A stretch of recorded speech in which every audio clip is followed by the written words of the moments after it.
Hey everybody, I'm Chris Haley. Welcome back to my wood studio here in Denver, Colorado and my YouTube channel. Today I'm going to show you how to make custom handles for your wood turning tools. I often will take a factory handle on a bowl gouge that's about this long and replace it with one that's about 6 or 7 inches longer. That doesn't seem like a big difference, but it gives you a lot of extra leverage turning the bowl. And more importantly, you can customize things like the thickness of the grip. I make them a little bit thicker, and I found that that relieves any tendonitis of the elbow type problems that you might be experiencing. Similarly, going the other way on spindle turning tools, you can make the handle a little bit shorter because we don't really need that leverage in spindle turning. That's pure finesse on making those beads and coves and spindle turning. So why not make the handle a little bit shorter and get it out of your way when you're turning those? Either way, it's a lot of fun to make a handle, so I hope you'll join me in this video today and give it a try and make some of your own. Here's a few things that you'll need for this project. You'll need a pair of calipers to measure the shaft of the gouge that you're going to make a handle for. They're not all exactly 1/2 or 3/8 inch. I've found that, for example, that the crown bowl gouges that I'm going to work with today, a 3/8 inch gouge, it actually has a 31/64 shaft. So that's the bit that we're going to use on that. You'll need a 1/4 or 3/8 brad point bit to drill a pilot hole off the lathe, and then later you'll need a twist bit to drill the actual hole for the handle on the lathe, and of course to do that you'll need your drill chuck for the lathe. You'll also need something to use for ferrule. The ferrule is this part of the gouge right here. And it's very important because what it does is if there was ever a huge catch and that was to snap the wood, it keeps the gouge in the handle and keeps it from flying out and injuring you. So what I like to use for ferrule material, I order brass tubing and stainless steel tubing from Online Metals. You could also just use copper pipe, but I just kind of like the different look of the stainless steel and the brass. And then you'll need something to cut them with, and if you have a metal chop saw that would be great, but I just use my machinist vise and a hacksaw. To get started we have to remove the old handle. I like to do that by clamping the shaft here in a machinist vise. I've got some blue tape on it to protect it. I'm going to tighten it fairly tightly but not too much. I don't want to risk deforming the flute. And then I'm going to take a block of wood, lean it against the ferrule, and start pounding away with a hammer, and you're going to be amazed how easy this comes off.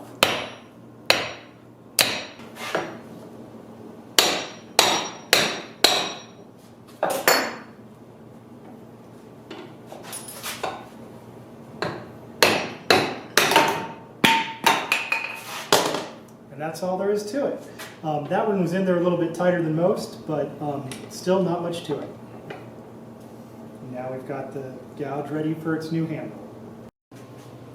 Next, while we've still got the machinist vise set up, we're going to go ahead and cut some of the material for a ferrule.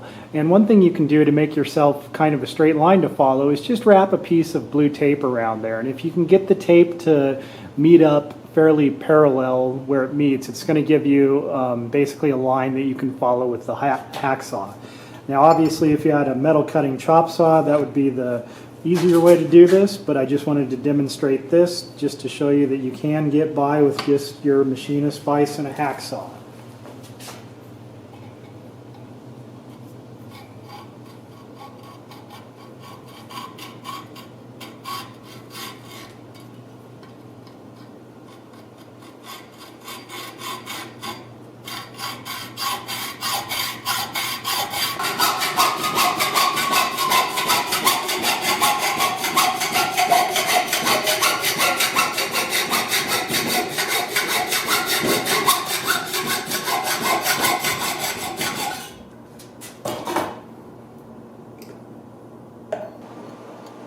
And if that didn't turn out quite square, which they often don't using the hacksaw like that, you can always use your belt sander to clean that up a bit and make it more square so it'll fit nicer on your handle.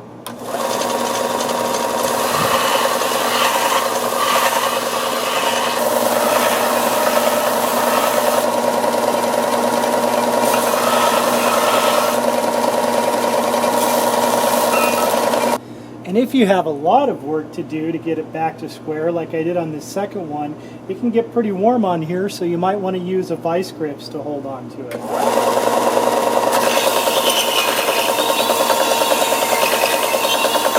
As a final step on getting these ferrules ready to go, you can take a round file and relieve the burr on the inside a little bit. See if I can get a better angle for you, just like that. And then you can also take some sandpaper, got some 400 here and some 1000, and then some of this gray abrasive pad, and you can just polish these up a little bit just to make them look nice. Of course, you could do that after the handle is all put together as well, but it's a little bit easier during this step, so you might as well do it now. And just by going up through the grits like that, you can get those pretty shiny. We're almost ready to start turning. Remember, I said you'd need some calipers to check the shaft of the gouge. This one turns out to be about 31/64. And I just happen to have a twist bit that's also 31/64. I am going to use just a regular twist bit later on the lathe to drill the hole. First, though, to get things started, I'm going to go ahead and drill a pilot hole with a smaller bit. I think this bit is 5/16. The exact size doesn't matter. Just the key thing is that it's not the full diameter of the shaft or the twist bit that we're going to use later to drill out on the lathe. This is just going to be a pilot hole so that the hole is centered around the cone live center that we have in the tailstock. And it's only going to go about 3/4 of an inch deep, again, just to center the hole around the turning. And later on, to make the hole nice and straight with the handle, we're going to do that part on the lathe. So this is just the pilot hole to get things started.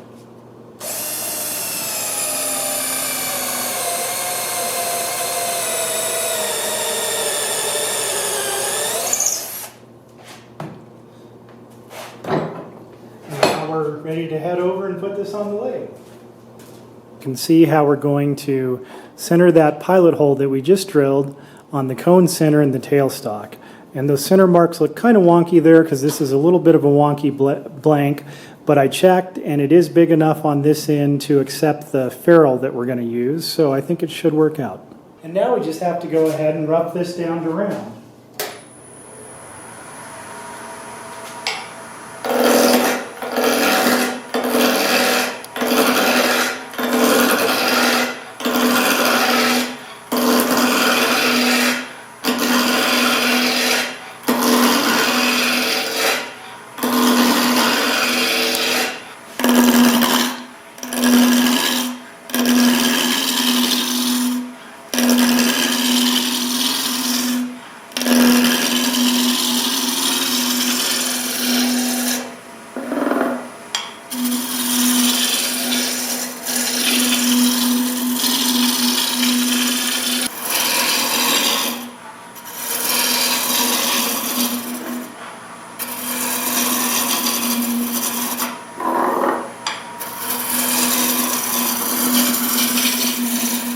So now that that's turned down to round, what I'm going to do is take the ferrule that I'm going to use and I'll hold it up here to mark the length of this on there, but I'm giving myself maybe a little less than a 1/16 of an inch leeway there on top, and I'll go ahead and make that mark like that.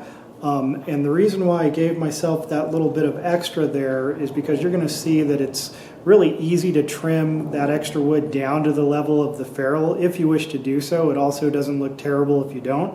But on the other hand, if you wind up with this kind of situation where the wood is inset inside the ferrule, that's a lot harder to deal with, and I don't think it looks very good. So we've got the length that the ferrule is going to take up on the spindle marked, and then the next thing we have to do is take our calipers and we'll set those to the inside diameter of the ferrule, just like that. So we got the inside diameter, and that of course gives us the outside diameter for a tenon that will go inside the ferrule, and we can use the caliper just along with the parting tool like that to actually hold that up there and turn down to that diameter. So go ahead and turn the lathe on. I'm going to take my pencil and just carry that line across, and then first thing I'm going to do is, just without the calipers, I'll just make that first cut with the parting tool.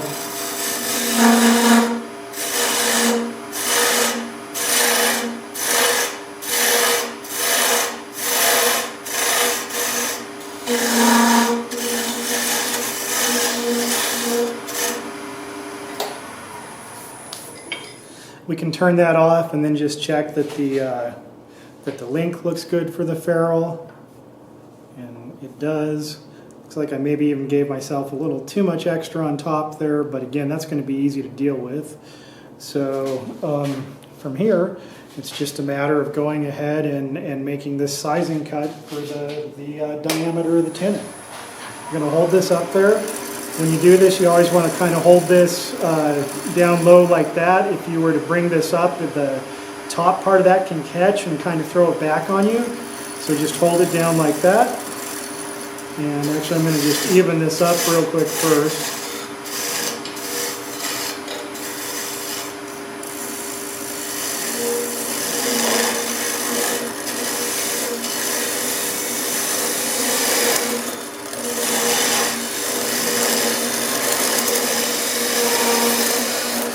And you can see how when you get down to the right depth, it just kind of slides on there. I'm not going to carry that all the way across.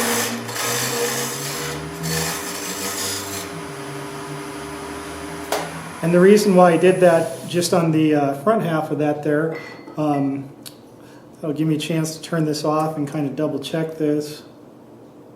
It feels like it's just about right on there, maybe a hair too tight. But the great thing about this setup is you can take this handle off a lot, and we can go ahead and take advantage of taking it off right now and just see if that fits. And that's a great fit right there. It's going on just nice and tight right there.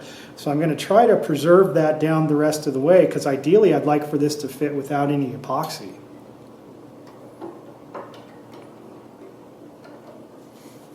And it'll go right back on and be centered exactly like it was before.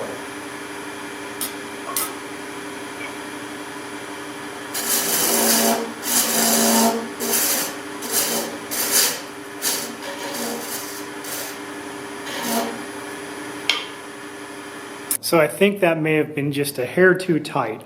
I was going to try to go ahead and drive the ferrule on just to see if I could get away with a really, really tight fit, but I didn't want to get stuck halfway either.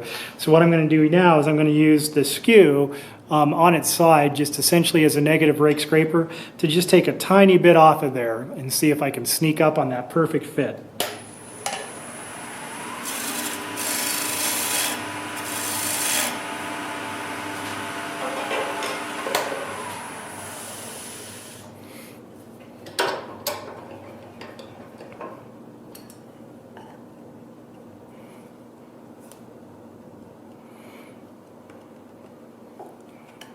Still maybe just a bit too tight. Going to do about what I did again.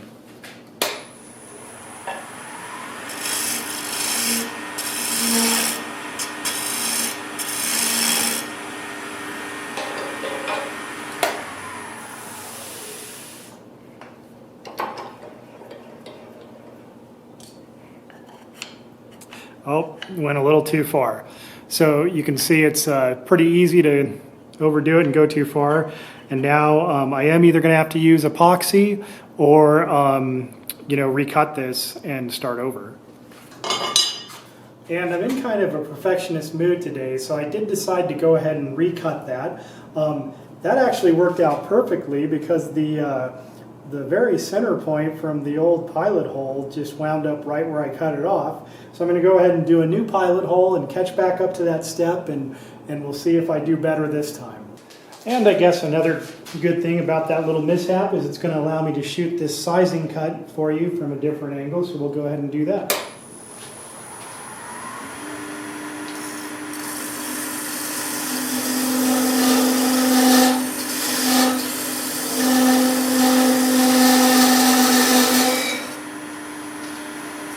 You can see how it just slips right over there when you get down to your diameter.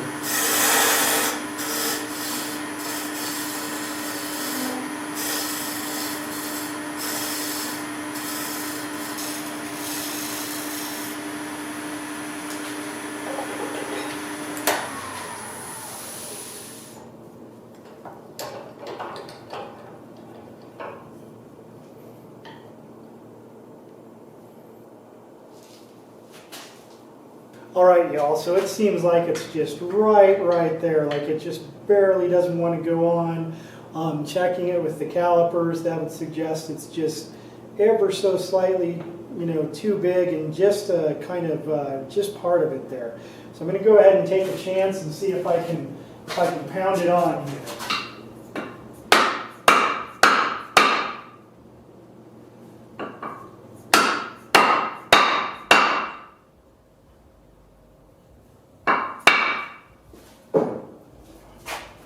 Yeah, I got it on, and that's exactly what you want, a nice tight fit with no epoxy.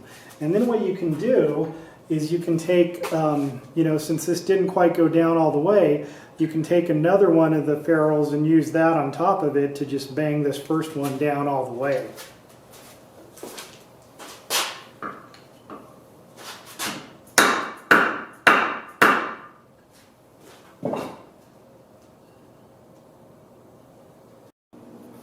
All right, well now we've made it to the fun part, or I mean really it's all the fun part, but this is the funner part. What I'm going to do now is just shape the handle according to however I'd like it. And I'm going to kind of go with your typical traditional kind of little bit bulbous here going into a cove, coming into like another kind of bulbous area on the end of the handle. And because this blank was kind of wonky shaped, it's pretty chunky down here still. And I think I'm going to try to leave as much of that as I can, just because, you know, again, the more you can vary up the different grips that you're using, you know, the different diameters of grip, that's going to help relieve any elbow pain. So just going to go ahead and shape this, and you're going to see me take it off the lathe and put it back on quite a bit. That's one of the great things about this setup, is it's always going to go back to being centered.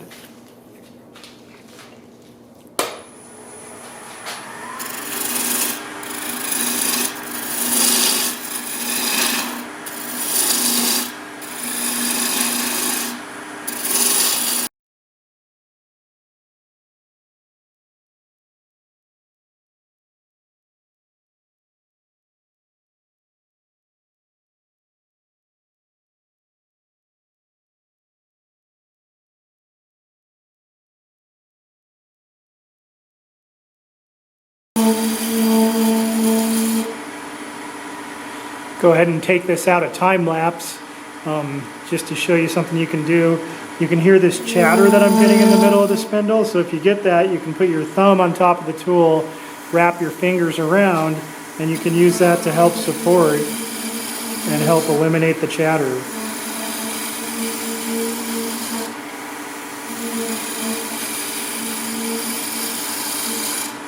And that's perfectly safe as long as you're keeping your hand back here. See, I'm back here. I would never want to touch the front of it where my finger can get drawn in. But if I'm touching in back here, nothing's going to happen. So the hand's back, tool down, thumb comes over the top, and we're good to go for helping to eliminate some of that chatter.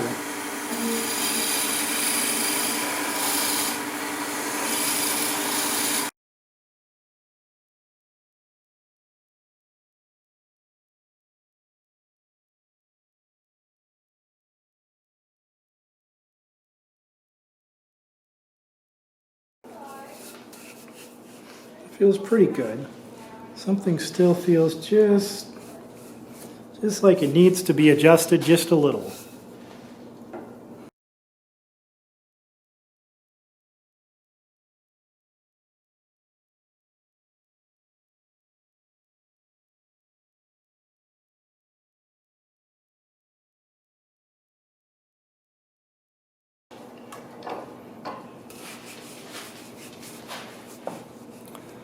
And I think that might be about it. That feels like it's going to feel really good in the hand. I think I might make just a couple more refining cuts. I used to sand these, and I'm not going to do that to this one. Instead, I'm going to kind of refine things, and you can see this like really subtle texture from the roughing gouge actually makes a really good grip for a tool handle. So maybe down here by the right hand, maybe that could be just a little bit thinner.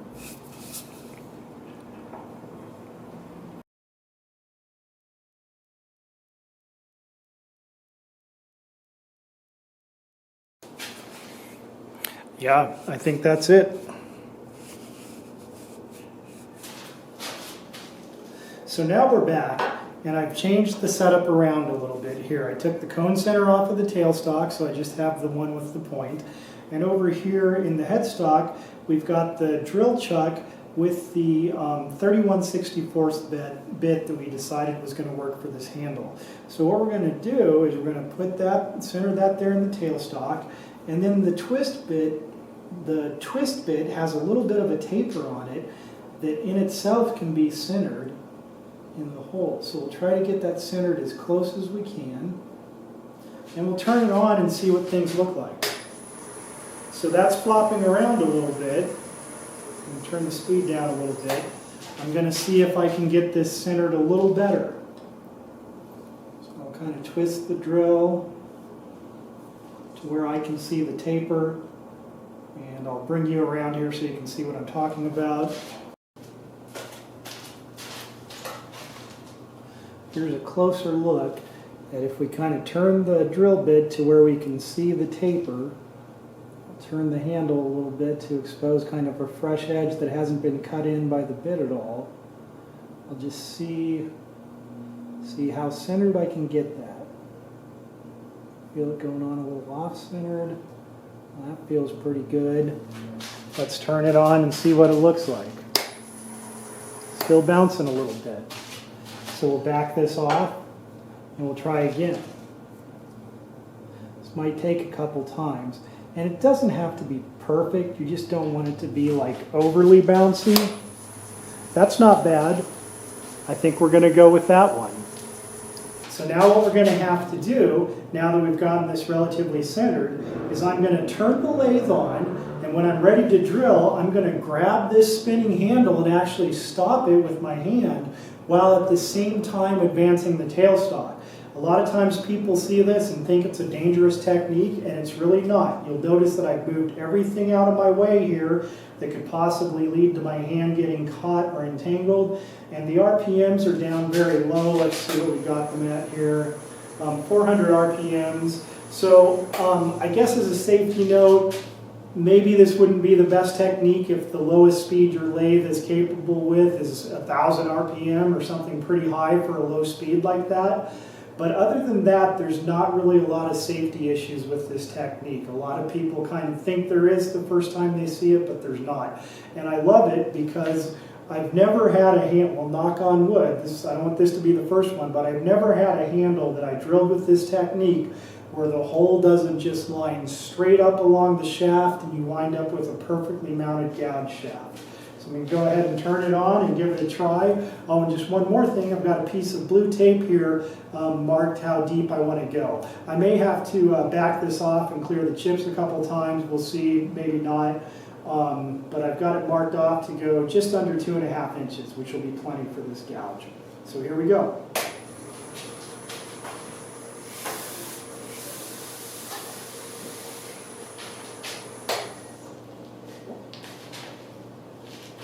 Try slightly lower RPM. Sometimes it has trouble getting started. And there you go.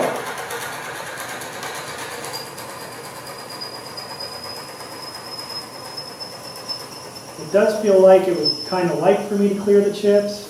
I think I'll go ahead and do that.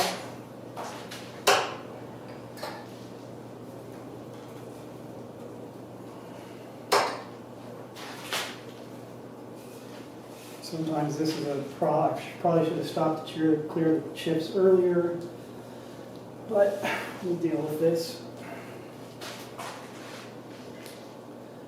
Maybe I can get it going again here.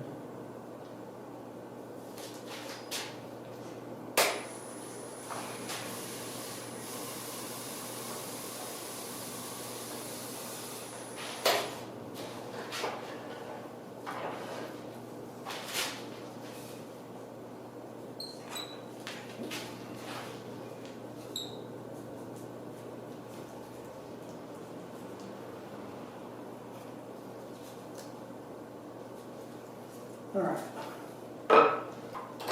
Should be a lot easier to get restarted now that we cleared the chips.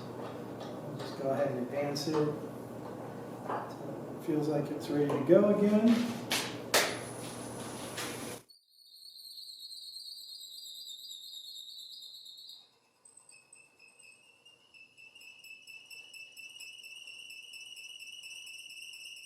And we're down to our tape mark.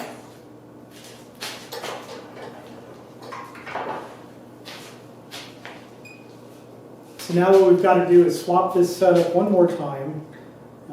Go ahead and put the cone back on the tailstock here.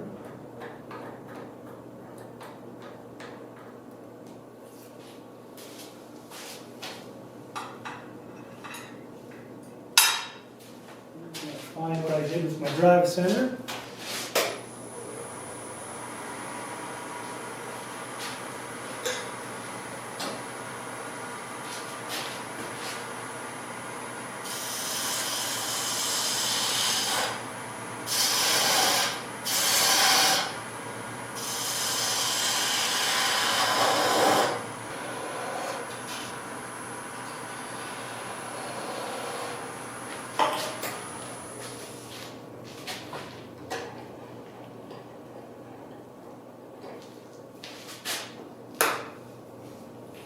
And that'll leave just that little bit to carve off. Go ahead and just carve this off with this little gouge here.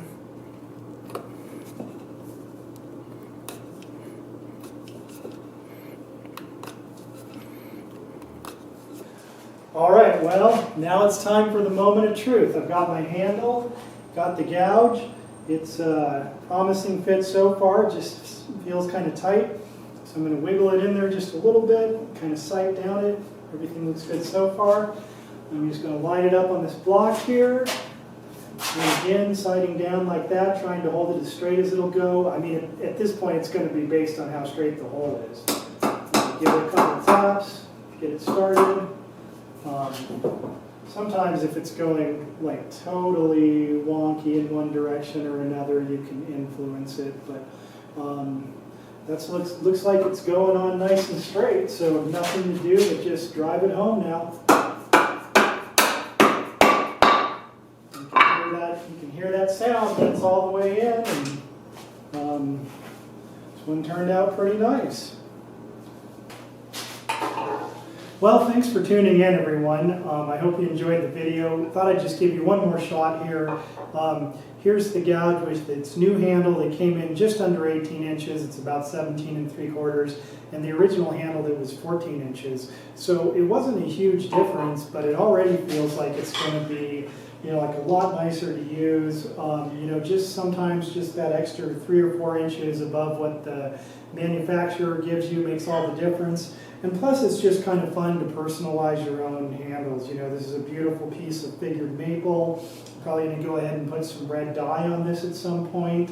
But yeah, so hope the video encouraged you to try making your own handles. And if you enjoyed it, hit that subscribe button, and we'll see you next time. Thanks for watching.